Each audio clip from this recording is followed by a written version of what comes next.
What is up, guys? Xbox 100, and today, welcome to another episode of the Epic Console Review. Now, this is a series where we review old tech or new tech in the gaming industry. Now, guys, I am personally honored to review a piece of gaming history. The Sega Genesis. Now, a lot of y'all 6-year-old Fortnite kids who drink G Fuel and watch Keemstar for a living doesn't even know what the Sega Genesis is. But without the Sega Genesis, there'll be zero competition like there is today with PlayStation, Microsoft. Now, I got this on eBay for $2,000. For $200, and I got Mortal Kombat 2, a cult classic on the Genesis. Mortal Kombat 2, very controversial game back in the day. And we have Sonic 2. I don't know who this orange nigga is. I think it's Knuckles. Really, I don't nigga? know. And we got one of the most best-selling games on the Sega Genesis, Sonic the Hedgehog. Got the best-selling games on the Sega Genesis lifespan. And I got the famous controller. Well, I don't know what famous, but I will talk about the controller of the Sega Genesis. Now, I must say, the design, it looks pretty generic, all right? I mean, if you got this from eBay, which I did, for what, like $20, and you know, you give this to a non-Sega player, and then, you know, you'll be like, is this from Nintendo? Or you know, is this from Xbox? You want to know, all right? Because, you know, this looks like a cheap third-party controller off of Craigslist. But although this looks generic and boring, it's also kind of iconic. I mean, this just reminds you of the 90s. You know, the D-pad, you know, the nice little D-pad noises, you know, the nice little push buttons. I mean, every controller has a push button, but no, you have to push down to do the input. It's nice, you know, and also spamming the buttons, you know, spamming the buttons. I don't know why, it just kind of relaxing, you know, like.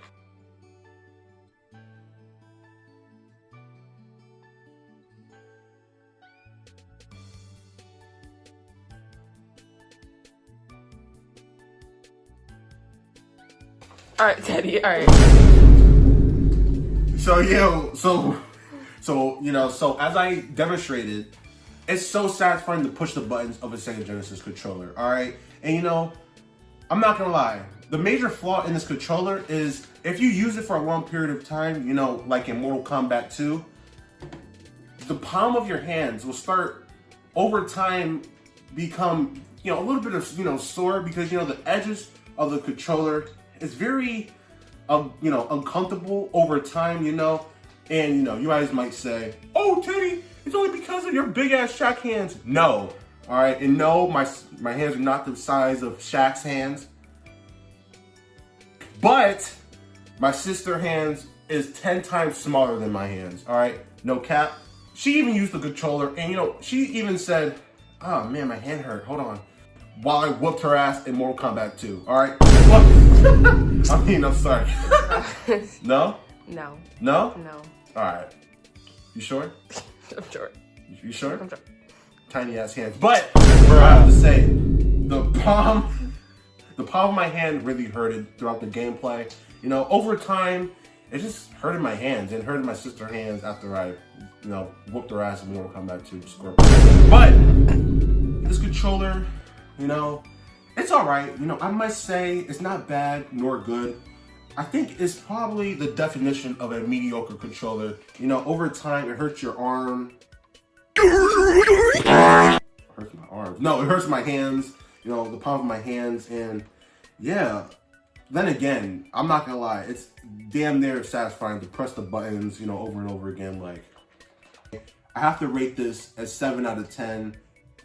Good nor bad. I think it's a pretty decent controller for the time and still holds up today. So 7 out of 10.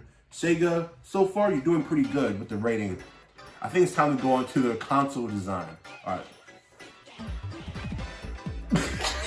Okay, we're done rating the controller, and it's time to review the Sega Genesis console. Now, a lot of things to say about it. I kind of like the design. I mean, I feel like the Model 2 or Model 1 versions of the console look way better than this. I feel like this is another generic look, just like the damn controller. Got the ports. There's 2 ports, and I'm gonna teach you how to set up your Sega Genesis. All right, so you get your AC adapter, which you basically plug into your wall, and with this yellow cord, you put it to the hole in the left, and then you plug this, into your wall, which is basically easy. And you get your cords. Listen, this is iconic, bro. Because I remember back in the day, we didn't have the 8 DMI cords. No, we had the classic AC plugged, cords, bro. Come on. I mean, like 2,000 kids know. Come on. And you get this circular plug, and you put it on the hole in the right. A lot of newer TVs don't have cords for these adapters anymore. Pretty sad. But if you have a TV from like 2010 or a TV from like 2004, bruh, and I guarantee you they'll have adapters for these cords. So you just plug them in the holes, and that's basically how you plug in your Sega Genesis. Okay, guys, I'm gonna talk about the Sega Genesis. Really, nigga? I'm covering my phone. All I see is your hands behind the phone going crazy. But I'm not gonna do it. My good friend Easily Easy over on his YouTube channel will tell you guys the history and the reputation of the Sega Genesis. Take it away. During the late 80s and early 90s, there really wasn't a contest when it came to the top dog of video game mascots. Wally Bear. Bonk. Battletoads? Hold on. Wait a minute. Oh, right, Mario. Mario was the be-all, end-all when it came to video game mascots. Simple in design, making him iconic and able to go through changes in styles. The games were plenty fun, and it was really easy to make toys for that sweet, sweet cash. Make no mistake, to attempt to rival Mario with another mascot wasn't just asking for a fight, it was declaring war. That didn't stop people from trying, though, and among the few brave souls that attempted to overthrow the king was Sega. Now, Sega had been in the gaming business for a while and actually attempted to make a mascot to rival Mario during the years of the Master System with Alex Kidd, but that failed for obvious reasons. But the people at Sega weren't quitters, no sir. They were going to try again, and this time, they were in it for keeps. Sega wasn't just going to challenge for the throne, they were going to change the industry. They realized that they couldn't go the route of Alex Kidd. They couldn't just make another run-of-the-mill platformer. They needed to be more unorthodox. This new mascot would be everything that the Italian plumber wasn't. Cocky, loud in his mannerisms, not human, was made to be as fast as the hardware the first game would be on could allow, and his attitude was based off of Bill Clinton. Wait, what? Bing, bang, boom, Sonic the Hedgehog was born with the release of Sonic the Hedgehog for the Sega Genesis on June 23rd, 1991. And the rest was history.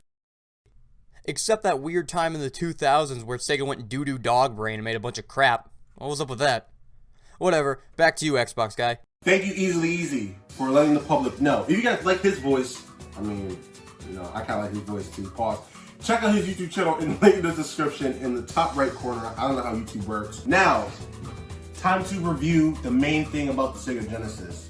The gameplay. We're going to be talking about the gameplay, alright? Now, first, we're going to be talking about Mortal Kombat 2. Mortal Kombat 2 is so fun. We are so addicted to this damn game. Sonic the Hedgehog, on the other hand, is another game that I was pretty surprised with, alright? Now, I know you guys are going to be like, Teddy, how the hell are you surprised by Sonic the Hedgehog? Listen, I played Sonic 06, and that shit was ass. But this is the original Sonic the Hedgehog. This was so fun. It was so, like, lively. It was so colorful. I like the graphics, although the graphics were, what, like 16-bit.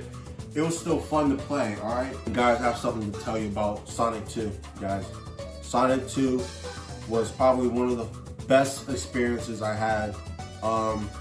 Throughout this whole entire Sega experience, it's so fun, alright? I'm not gonna lie, Knuckles, like he kind of ass, like, bro. But the worlds are still flourishing, no cap. And yeah, these are like the 3 best-selling games, and for great reason. Mortal Kombat 2 is fun, it's challenging. You can play it with friends, play it with family. You can play it with Donald Trump. Bruh. If I have to rate Mortal Kombat 2, I'll give it a nice 8 out of 10. I'm not gonna lie, the controls are kind of broken because you could just spam C and then win the whole damn thing. But it's so fun, it's so addicting to play with friends. Actually, I'm gonna change it to a 9 out of 10. It's a top competitor. Sonic 2, 9 out of 10. The original Sonic, 8.5. 8.5 out of 10. I gotta say the sequel is better than the original, in my opinion. Now, if I have to rate the Sega Genesis as a whole throughout history, including the controller, including the crusty ass cartridges, the games, they're not outdated. The controller's still there. It's still fun to play.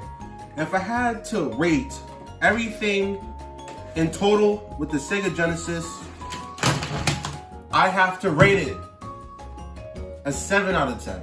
A 7 out of 10. This has been Xbox Guy 100. Thank you guys for another episode. What the hell, bro? What is in my nose?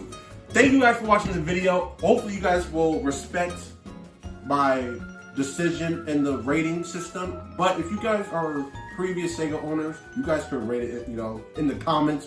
This has been Xbox Guy 100. Thank you guys for watching. Subscribe to Easily Easy right here. Alright? I want to just put like I'll put like an animation right here of and I'll see you guys next time. Subscribe and like.